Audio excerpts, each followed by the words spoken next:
الحمد للہ رب العالمین والعاقبۃ للمتقین والصلاة والسلام علی رسولہ الکریم رب اشرح لی صدری ویسر لی امری واحلل عقدۃ من لسانی یفقہوا قولی۔ آج پہلے ہم نے علامہ اقبال کا آپ لوگوں کو پوئمز کا اندازہ ایک حد تک ہو ہی چکا ہے کہ ان کی غالب اکثریت جو پوئمز کی ہے وہ ڈائریکٹ یوتھ کا نام لے کر یوتھ کے لیے کہی گئی باتیں ہیں۔ تو کہیں پر وہ یوتھ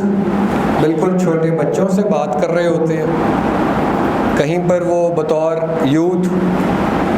ذرا بڑے لڑکوں سے، بڑے بچے اور بچیوں سے بات کر رہے ہوتے ہیں، کہیں وہ ینگ ایڈلٹس سے بات کر رہے ہوتے ہیں جو اپنی پروفیشنل لائف شروع کر رہے ہیں، اور کہیں وہ ینگ فیملی مین سے بات کر رہے ہوتے ہیں اور اس کو ان کے حالات کے حساب سے کوئی نہ کوئی لیسن اور کوئی بات بتا رہے ہوتے ہیں۔ بچوں کو نصیحت ہم نے دیکھ لی، ہم نے طارق کی دعا دیکھ لی، اس طرح سے ہم نے کچھ وہ چیزیں دیکھنا شروع کر دیں جس کے اندر مختلف بچوں کے نام پیغام ان کا آتا جا رہا تھا۔ آج ہم بانگ درا کی جو نظم پڑھنے لگے ہیں اس کا نام ہے خطاب با جوانان اسلام، اسلام کے جوانوں سے ایک خطاب۔ ٹھیک ہے، تو سملر سارٹ آف ٹاپکس آپ کو مل رہے ہیں، لیکن جو ٹاپکس میں ڈیٹیل آ رہی ہے آگے وہ کہیں مشترک ہے، لیکن کہیں بہت اور بھی ڈفرینٹ اور نئے آئیڈیاز بھی اس کے اندر ڈسکس ہو رہے ہیں۔ تو آج یہ جو خطاب با جوانان اسلام کیا جا رہا ہے، پہلے آپ کو جو طارق کی دعا آپ نے پڑھی وہ اسلام کی ہسٹری کا ایک اسپیسیفک واقعہ بتا کر بتایا گیا کہ کس طرح کا جنرل یا کس طرح کا سولجر ہمیں بننا مقصود ہے، شہادت ہے مطلوب و مقصود مومن، کیا اس کی آئیڈینٹی ہونی چاہیے، کیا اس کا ایم ہونا چاہیے، اس بارے میں بات ہو۔ آج تھوڑی سی اس سے ذرا زیادہ جنرل لیول پہ بات ہوگی۔ پوری ہسٹری کا یہاں پر ایک تھوڑے سے شعر ہیں جن کے اندر پوری ہسٹری کا آپ کو سائنوپسس دے رہے ہیں علامہ اقبال کہ مسلمانوں کی ہسٹری دراصل رہی کیا، اور آج کا جو جوان ہے، یہ اب 100 سال پہلے لکھی ہے لیکن آج کا جوان بھی اب اگر اسے پڑھے تو میں آپ سے ابھی ساتھ ساتھ پوچھتا جاؤں گا کہ کیا اس میں آپ کو کوئی فرق نظر آتا ہے، اس فرق پر بھی بات کر لیں گے۔ تو پہلے میں یہ خطاب با جوانان اسلام کے جو شعر ہیں یہ آپ کے سامنے پڑھ دیتا ہوں، آپ میں سے بہت ساروں کو اس کا کافی سارا مطلب کلیئر ہو جائے گا، اور پھر انشاءاللہ ہم شعر با شعر کر کے اس کی اگر کوئی اس میں مشکل لفظ ہوئے، الفاظ ہوئے، ایک دو اس میں فارسی کے، ایک آخری شعر جو ہے وہ پورا فارسی کا ہے اور ایک درمیان میں مصرع فارسی کا حافظ شیرازی کا یوز کیا ہوا ہے، اس کی ہم تھوڑی سی ایکسپلینیشن کریں گے، اور اس طرح سے ہم آج کا یہ جو خطاب ہے کہ اگر آج یہاں علامہ اقبال کھڑے ہوئے ہوں اور وہ آج کی یوتھ سے کوئی بات کرنا چاہیں، 20th سینچری نہیں، وہ 21st سینچری کی کوئی بات کرنا چاہیں تو وہ کیا بات ہوگی، یہ آج ہم دیکھنے لگے۔ اب ہم پڑھتے ہیں نظم کو۔ کبھی اے نوجوان مسلم تدبر بھی کیا تو نے، وہ کیا گردوں تھا تو جس کا ہے ایک ٹوٹا ہوا تارا، تجھے اس قوم نے پالا ہے آغوش محبت میں، کچل ڈالا تھا جس نے پاؤں میں تاج سرے دارا، تمدن آفریں خلاق آئینے جہاں داری، وہ صحرائے عرب یعنی شتربانوں کا گہوارہ، سماع الفقر و فخری کا رہا شان عمارت میں، بآب و رنگ و خال و خط چھ حاجت روئے زیبارا۔ یہ ہے وہ فارسی کا ایک مصرع۔ غرض میں کیا کہوں تجھ سے کہ وہ صحرا نشیں کیا تھے، جہاں گیرو جہاں دارو جہاں بانو جہاں آرا، اگر چاہوں تو نقشہ کھینچ کر الفاظ میں رکھ دوں، مگر تیرے تخیل سے فزوں تر ہے وہ نظارہ۔ تجھے آبا سے اپنے کوئی نسبت ہو نہیں سکتی، کہ تو گفتار وہ کردار، تو ثابت وہ سیارہ۔ گنوا دی ہم نے جو اسلاف سے میراث پائی تھی، ثریا سے زمیں پر آسمان ہم کو دے مارا۔ حکومت کا تو کیا رونا، حکومت کا تو کیا رونا، کہ وہ ایک عارضی شے تھی، نہیں دنیا کے آئینے مسلم سے کوئی چارہ۔ مگر وہ علم کے موتی کتابیں اپنے آبا کی، جو دیکھیں ان کو یورپ میں تو دل ہوتا ہے سی پارا۔ غنی روزے سیاہ پیر کنارا تماشا کن، کہ نور دیدہ اش روشن کھنت چشم زلیخا را۔ یہ اس کا آخری فارسی کا شعر، جو کہ یہ علامہ کا شعر نہیں ہے، یہ غنی کا شعر ہے جو انہوں نے یہاں پر یوز کیا ہے۔ بہرحال یہ ہے وہ نظم۔ آپ کو اس کو سننے سے ہی اس کا جنرل آئیڈیا اور اس کی ٹون سمجھ آ گئی ہوگی کہ علامہ کس ٹون میں بات کر رہے ہیں۔ علامہ ذرا غمگین ٹون میں بات کر رہے ہیں، ذرا شکوہ سا کر رہے ہیں، تنبیہ کر رہے ہیں، یاد دلا رہے ہیں اس وقت کی جس وقت پر مسلمان عظیم تھے، اس وقت پر جس وقت میں مسلمان کے نوجوان اپنی آئیڈینٹی جانتے تھے، اور اس وقت پر جس وقت مسلمان ہونے کو، اسلام قبول کرنے کی بات کو اپنی سب سے ٹاپ پرائیورٹی، سب سے ٹاپ آئیڈینٹی سمجھتے تھے۔ اب وہ آئیڈینٹی بھی ان کو ختم ہوتی نظر آ رہی ہے، مسلمان کو مسلمان ہونا بھی اچھا نہیں لگتا، وہ خوشی خوشی مجبور بھی نہیں ہونا چاہتا، وہ دنیا پر قابض بھی نہیں رہا ہے،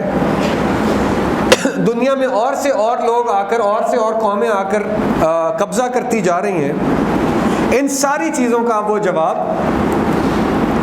وہ کوشچن مارک یہاں پر اب آپ کے سامنے لے کر رہے ہیں۔ کبھی یہ نوجوان مسلم تدبر بھی کیا تو نے؟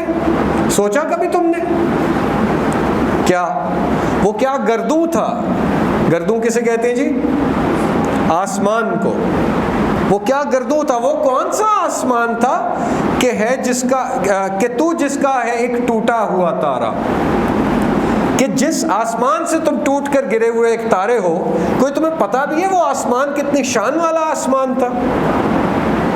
یعنی وہ وقت جو تمہارے آبا، تمہارے بڑے گزار گئے، تم اس بات کا اندازہ بھی کر سکتے ہو کہ کیا انہوں نے دنیا کے اوپر جو ہے وہ حکمرانی کی ہے، جدھر تک تم ابھی سوچنے کے قابل نہیں ہو، جو سٹوریز ہی ابھی تم تک نہیں پہنچائی گئی۔ کتنا بڑا آسمان تھا جس کا تم ایک ٹوٹے ہوئے تارے ہو، یعنی تمہارے اندر بھی روشنی موجود ہے لیکن تم ایک ٹوٹے ہوئے تارے ہو، ختم ہوتے جا رہے ہو۔ جس آسمان سے تمہارا دراصل تعلق تھا، تم اس آسمان کے اب نہیں رہے ہو، اب تم ایک علیحدہ سی چیز بن گئے ہو، اور علیحدہ ٹوٹا ہوا تارا جو ہے وہ تھوڑی دیر تو آپ کو دمدار تارا نظر آتا ہے، لیکن پھر وہ گم ہو جاتا ہے آسمان سے، تو تم گم ہونے والے ہو۔ تجھے اس قوم نے پالا ہے آغوش محبت میں، کہ تمہاری پرورش جس قوم نے کی ہے، ہماری مائیں پرورش کرتی ہیں گھر پہ عموماً، تو ماں ایک بچے کو پیار سے وہ گلے بھی لگا کے رکھتی ہے، وہ گود میں اٹھا کر بھی رکھتی ہے، وہ اس کو لے لے کر چلتی بھی ہے، وہ اس کے لیے راتوں کو جاگتی بھی ہے، وہ اس کے لیے ہاتھ سے جھولا بھی بناتی ہے، وہ اس کے لیے کوئی راکر بھی لے کے آتی ہے، اس کے لیے اس کو گھمانے کے لیے پریم بھی رکھتی ہے، اس کو اگر گاڑی میں سفر کرنا ہے تو بچے کا سب سے زیادہ خیال ہوتا ہے، بچے کے کھانے کا، پینے کا، اس کے چینج کرنے کا، اس کے اٹھنے کا، اس کے سونے کا، اس کے کھیلنے کا، ہر چیز ماں کی یوں جو ہے وہ ڈائل کے اوپر کلیئر ہوتی ہے کہ مجھے پتہ ہے کہ یہ والا جو ٹائپ آف رونا ہے میرے بچے کا، یہ کیا سگنیفائی کر رہا ہے، یہ تک پتہ ہوتا ہے ماں کہ کیا یہ نیند کا رونا ہے، کیا یہ بھوک کا رونا ہے،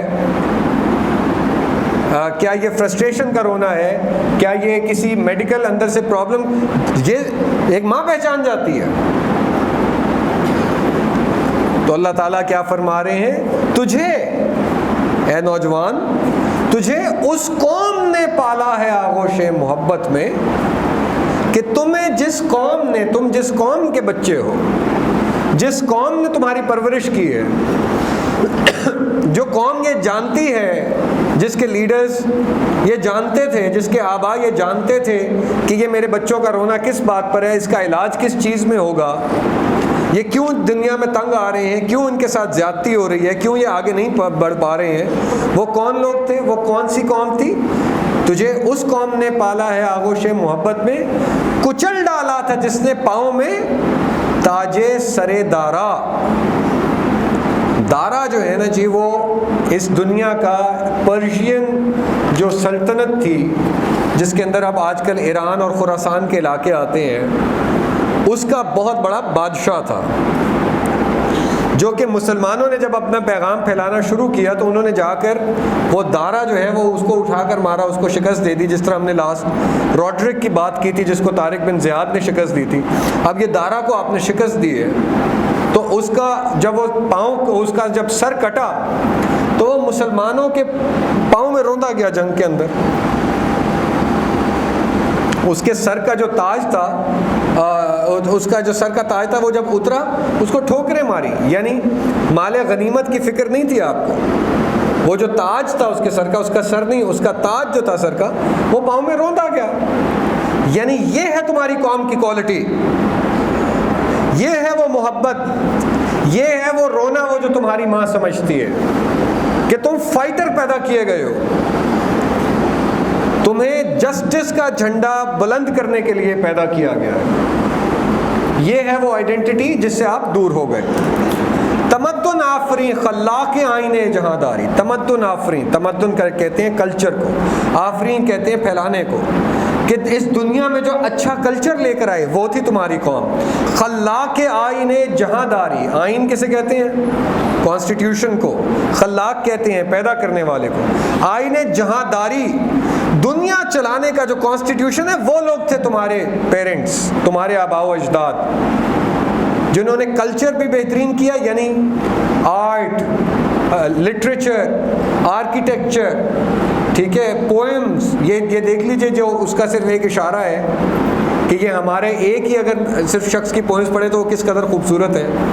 یہ بھی ایک طرف آرٹ، یعنی آرٹ اینڈ کلچر پہ بھی کام کیا، دوسری طرف اسٹیٹسمین شپ، وارز، سائنس،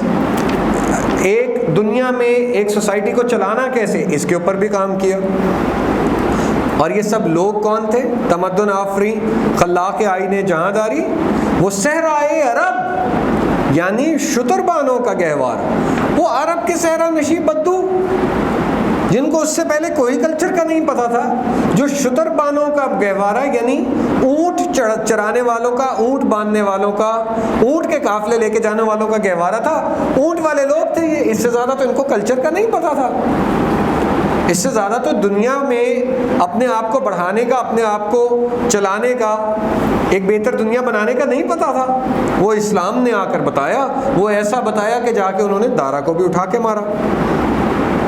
سما الفقر فخری کا رہا شان عمارت میں، الفقر فخری، سنی ہوئی ہے یہ حدیث، یہ رسول اللہ صلی اللہ علیہ وسلم کی حدیث، یہ عربی کا لفظ ہے جو یہاں پر اس شعر میں یوز ہو رہا ہے، اور اس میں اگلا جو مصرع ہے وہ پورا فارسی میں، درمیان میں ایک عربی کا لفظ بھی یوز ہو گیا۔ الفقر فخری، میرا فقر میرا فخر ہے، یعنی میرا غریب ہونا مجھے پسند ہے۔ یہ ہے رسول اللہ صلی اللہ علیہ وسلم کی حدیث کہ یہ میرے لیے کوئی، اس کو کس طرح سے کہا جائے کہ میرے لیے کوئی تہمت نہیں ہے غریب ہونا، میری شان ہے غریب ہونا۔ اب اگلی بات اس میں کیا پورا کا پورا اگر اس کا مطلب سمجھیں یہ کون سی غربت ہے؟ سما الفقر و فخری کار رہا شان عمارت میں، عمارت کہتے ہیں امیر ہونے کو، کہ جب امیر بھی ہو گئے مسلمان، جب دارا کو بھی اٹھا کر مار دیا، پوری دنیا پہ قبضہ بھی کر لیا، وہ امیر ہوتے ہوئے بھی ان کے دل میں یہی بات رہی کہ اصل جو شان و شوکت ہے نا وہ دل سے غریب ہونے میں، یعنی دنیا کی چیزوں پر آپ کا قبضہ ہو، ٹینکس اور توپیں اور گاڑیاں اور جہاز یہ سب آپ کی خدمت کے لیے کھڑے ہوئے ہوں، لیکن آپ کا دل ان میں سے کسی ایک چیز کے اندر بھی نہ ہو، اور آپ ڈپینڈنٹ نہ ہو اس چیز کے اوپر، اس ریسورس کے اوپر ہو آپ کے پاس۔ یہ پھر وہی بات ہے جو ہم نے پچھلے سال کی کہ دل میں صرف اللہ میاں کی جگہ، آپ کے ہاتھ میں دنیا کی جگہ۔ دنیا کو ہاتھ سے جانے نہیں دینا، لیکن دل کے اندر داخل بھی نہیں ہونے دینا۔ یہ ہے وہ بیلنس جس پہ مسلمان کریٹ کیے گئے ہیں کہ تم نے دنیا کو مسخر کرنا ہے، لیکن اپنے دل کے اندر یہ پیسے کی آرزو، بڑے عہدے کی آرزو، ان چیزوں کو نکال دینے، یہ چھوٹی چھوٹی فضول چیزوں کو۔ کیوں؟ اس کی وجہ کیا ہے؟ یہ کیوں کرنا ہے؟ بآب و رنگ و خال و خط چی حاجت روئے زیبارا، تراش خراش کی، میک اپ کی، سرخی پاؤڈر کی خوبصورت چہرے کو ضرورت نہیں ہوتی۔ جو خوبصورت چہرہ ہوتا ہے وہ بغیر میک اپ کے بھی خوبصورت نظر آتا ہے۔ یعنی مسلمان ہونا جو ہے وہ اس کے لیے ضروری نہیں ہے کہ تم جب تک مہنگی گھڑی، مہنگی گاڑی، مہنگا کپڑا پہن کر باہر نہیں نکلو گے تب تک تمہیں مسلمان نہیں پہچانا جائے، ایسے نہیں ہے۔ مہنگی مسجد یا مہنگی جائے نماز کے اوپر تم یا گولڈ والی چیز سامنے رکھ کر تم اگر عبادت کرو گے تو اس وقت تک عبادت قبول نہیں ہو، ایسا نہیں ہے۔ یہ جو تمہارا خوبصورت ہونا ہے اس کا تمہارے پیسے سے، تمہاری دولت سے، تمہارے مقام سے جو اس دنیا میں ہے اس سے کوئی تعلق نہیں۔ یہ ڈائریکٹ رشتہ ہے، وہ ڈائریکٹ دل کا رشتہ ہے، ڈائریکٹ خودی کا رشتہ ہے جو مستحکم کیا جا رہا ہے۔ گدائی میں بھی وہ اللہ والے تھے غیور اتنے، غریب ہوتے ہوئے بھی یہ اتنے غیرت مند تھے یہ اللہ والے، وہ جو عرب نشی تھے، وہ عرب کے رہنے والے تھے کہ اتنے غیور تھے کہ منعم کو گدا کے ڈر سے بخشش کا نہ تھا یارا۔ منعم کہتے ہیں امیر انسان کہ کوئی امیر انسان بھی اگر ان غریبوں کے سامنے کھڑا ہوتا تھا نا، اس کو بھی پتا ہوتا تھا یار کہ میں نے اگر اس کی بات نہ مانی ہو سکتا ہے میری بخشش نہ ہو، میں بچوں ہی نہ اس دنیا میں نہ آخری میں۔ یعنی اتنے غیرت مند تھے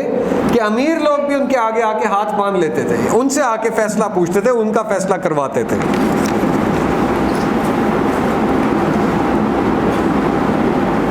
غرض میں کیا کہوں تجھ سے کہ وہ صحرا نشین کیا تھے۔ ایک طرف یہ بات آ گئی سامنے کہ وہ کیا اتنے غیور تھے، میں کیا کہوں وہ کیا تھے، جہاں گیرو جہاں دارو جہاں بانو جہاں آرا، جہاں